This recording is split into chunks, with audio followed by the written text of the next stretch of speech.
আসসালামু আলাইকুম, welcome back my channel. আজকে বাসায় ভালো লাগতেছিল না, তার জন্য আপুর বাসায় আসছি সকালবেলা বেড়াতে।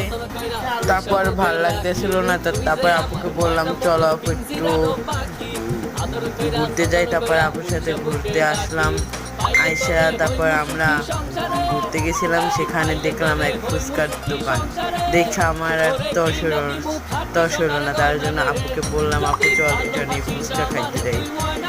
যেরকম কথা সেরকম কাজ। মামায় আসলে মামায় ফুচকা একটু ঝালটা একটু বেশি দিছিল।